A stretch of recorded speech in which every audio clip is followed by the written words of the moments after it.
Ladies and gentlemen, welcome back to my channel. My name's Marissa, and today I am doing the first part of my July wrap-up. So when I did my TBR for the month of July, it was including the Read the Olympics 2020 that was hosted by Kayla over at Crack Into a Good Book and a couple of other people, and I will link all that information down below. So I did only choose 3 books for this because of course I chose the equestrian prompt. So in order to get the gold medal in the equestrian sports, I just had to read 3 books. So the first one that I was supposed to read was of course Black Beauty by Anna Sewell, and I think I finished this in 2 days maybe. It was a pretty fast read for me. Again, this is a reread. I've read this tons of times, but you know, honestly, I love it every single time I read it because it's not only a story about a horse from the horse's point of view, but it's a story about how to cherish animals, how to treat them with respect, how to make their lives not miserable. It's really a moral story. It's, you know, you're seeing these tragedies and these great moments through the eyes of animals, not just horses, but you know, dogs and cats and other animals as well. And you're really getting a sense for, you know, just what they could be feeling and how humans treat them. It really does affect them in a major way. And it's very tear-jerking, to be perfectly honest, because there's a lot of horrible things that happen to animals in here, and they're just used and abused. But, you know, on that same note, there's also a lot of good things that happen in there. There's a lot of good homes that Black Beauty does have that, you know, he was treated really well, and he got everything he needed, and he was completely happy and content. So it's a really great story, and I definitely recommend this for anybody because honestly the language is not too antiquated. It's very much, you know, plot based, and it's a really good story, so it's definitely a really good book. So the next 2 books that I ended up reading were A Dog's Purpose and of course A Dog's Journey. Now these are both in the same series, written by the same author, and that is W. Bruce Cameron, and these books are definitely along the same vein as Black Beauty. It is about a dog who keeps getting reincarnated into these other dogs and finding his purpose and completing this journey. And the dog's whole life is basically wrapped up in this one little boy who he has one of his first homes with, and he falls in love with. Now I will say there's a lot of animal death in here, a lot. There is dogs being put down for various reasons, some for no other reason than that nobody will adopt them. There are dogs being poisoned, there are dogs being killed, there is a psychopath kid in here that kills dogs. It's not very graphic, but it is very much implied, and you know it's happening, but it didn't, I mean, it bothered me on some level, but it wasn't enough to make me put the book down because I thought the story was absolutely beautiful. You know, you are following this one dog. He keeps getting reincarnated into these different breeds of dogs, and sometimes he's a boy and sometimes he's a girl, and he has lots of different names, but somehow he still ends up finding his way back to this family.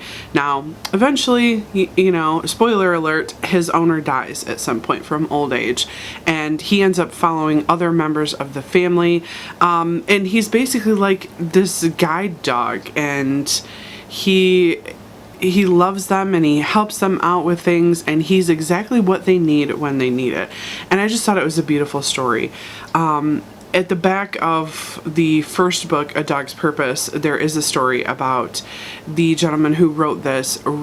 Basically, this story popped into his head because his wife at the time, her dog had just passed away, like that she had had for a very long time, and she was extremely heartbroken, and the story just popped into his head, and he told her this story basically to help her heal, to make her feel a little bit better that, you know, that the ones who love us never really leave us. That was the whole point of it.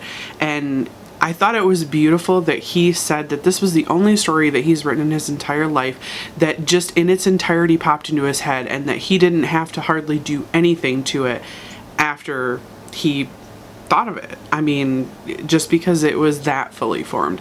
I just thought it was beautiful. Honestly, it's definitely worth a read, especially I think if you're going through a pet death.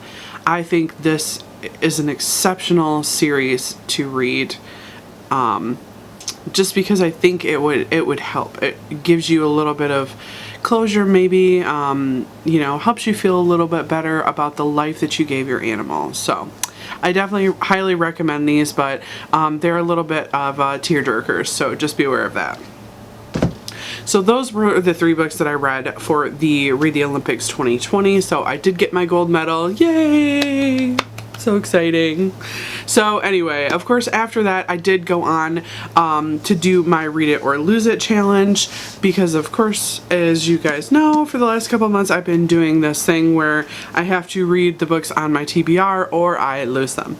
So the only one for this month was, of course, Dry by Neal and Jerrod Shusterman, and this is a dystopian novel.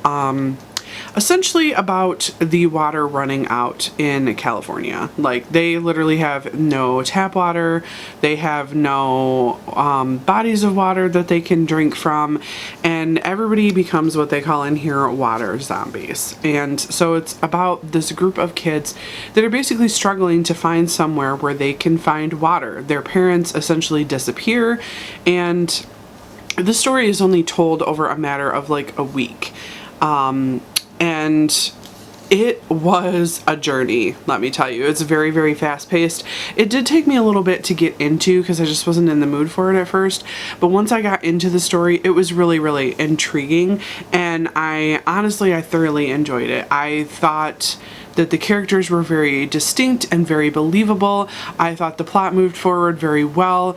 And it wasn't anything like outlandish or unreasonable. Honestly, something like this could actually happen in the United States, and it was kind of scary, and it made me thirsty. Honestly, the whole time I was reading this book, I was like, okay, I gotta have this glass of water next to me because, whew, man, it will make your mouth like dry as hell. I'm just saying. So yeah, this is definitely a good book to pick up. I picked it up for $2.99 at Ollie's discount store, so you know, it's pretty cheap. So the next 2 books that I ended up reading were Windwitch and Bloodwitch, and I didn't feel like taking them out of this lovely box set, so that's why I'm holding up the whole thing. So Windwitch and Bloodwitch are the continuation in the Witchland series by Susan Dennard, and this whole series is basically about of course, the Witchlands and these witches, and basically almost everybody has a magical power of some sort. The 2 main characters, Isolde and Safi. Isolde is a thread witch, which means she can see the threads that bind people, like heart threads, which means your true love, and like your family threads, and kind of how you're feeling at the time. It's almost like an aura thing, is kind of what I can relate that to. And then Safi is what they call a truth witch, which, here we go again with the witch. Safi is a truth witch, and that means that she can tell when people are lying, she can tell when people are glamored, so she can basically see past these glamours. And you know, honestly, I have to say that the 2nd and 3rd books really reminded me of Throne of Glass by Sarah J. Maas, because it follows all these different characters. And I mean, not just the 2 main characters, but there's a bunch of side characters that it starts following too. And it's like, even within the chapters, we're bouncing from perspective to perspective to perspective. And it got a little overwhelming at times. I would be reading and I would think I knew what character I was following, and then I realized that I had no clue whatsoever. So yeah, it really reminded me of Throne of Glass at that point. I did really enjoy the story. I thought by the end of book 3 that everybody was kind of converging back together instead of being separated like they were. So I thought that was very nice. However, there are at least 2 more books coming in this series, and the war that is going on right now in this series is far from over. So yeah, I am definitely looking forward to picking up those 2 books, but I think the next one comes out in 2021 and 2022, so I'm going to be waiting a little while. Sometimes, especially if I have to wait that long, I end up just not being interested in continuing on, because I thought the story was good, but it's not one that I think I'll ever reread again, because it just kind of flows right in line with a lot of the other YA fantasy novels that I've ever read. I do think the magic is interesting though, especially some of the magic. Like I said in another video, the blood witches, the fact that they can heal from anything, and basically they can be this close to death and still survive because their blood just won't let them die and it continuously heals them. I did think that was pretty interesting. And the fact that the magic comes from these magical wells, most of which are dead in this world at this point. So yeah, I do think the magic system is kind of interesting, but again, the plot is pretty much just like any other. You know, they're all fighting a war, which is pretty normal. The last book that I read in the first half of July was City of Girls by Elizabeth Gilbert. I did end up picking this one up on audiobook, and I got it from the library. I didn't really know anything about it. I just knew, I remembered the name from listening to people talk about it on BookTube, but I didn't remember any specifics. So City of Girls is about this girl who moves from her parents' home to her aunt's house in New York. And her aunt runs a theater, so this girl gets involved in the workings of the theater. Now, this book reminded me of like the Seven Husbands of Evelyn Hugo, because in the beginning she starts talking, she starts narrating it as in a letter to this person, and she says, I bet you want to know what my relationship with your father was. So let me tell you.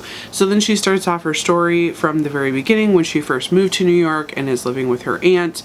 And basically she becomes a very promiscuous girl. She just sleeps with a bunch of people, and she parties and drinks and smokes. She is a seamstress for the theater, so that's what she does, and she's around all these showgirls and dancers and things like that, and she basically just gets herself into a lot of trouble. Well, one day, her and one of her friends sleep with somebody who they really shouldn't have. And she ends up being basically exiled out of New York and has to go back home and live with her parents. And, you know, things happen. So it was definitely an interesting story. Like I said, it really reminded me of the Seven Husbands of Evelyn Hugo. Just the fact that it was narrated like that in a letter, in a storytelling format. And you can tell that this is many years later. And I think she's like 90 or something like that when she's telling this story, about her being in her late teens and early 20s. So yeah, I did find it interesting. In general, I'm not really a big fan of things like that, because it's just like a life story, and it's not really like a plot. It's not like, you know, this fantastical huge thing happened to me. It's just her narrating her life story. So I enjoyed it for what it was, but it was not my favorite book ever. So in the first half of the month, I have already read 7 books, and the second half of the month I have plans for at least that. So hopefully I can at least get through that many in the second half of the month. But that is all I have for you guys today, and I will see you in my next video. Bye bye. Thank you so much for watching my video. I upload every Wednesday and Saturday, and I would really love it if you would like, comment, and subscribe my videos. Have a great day.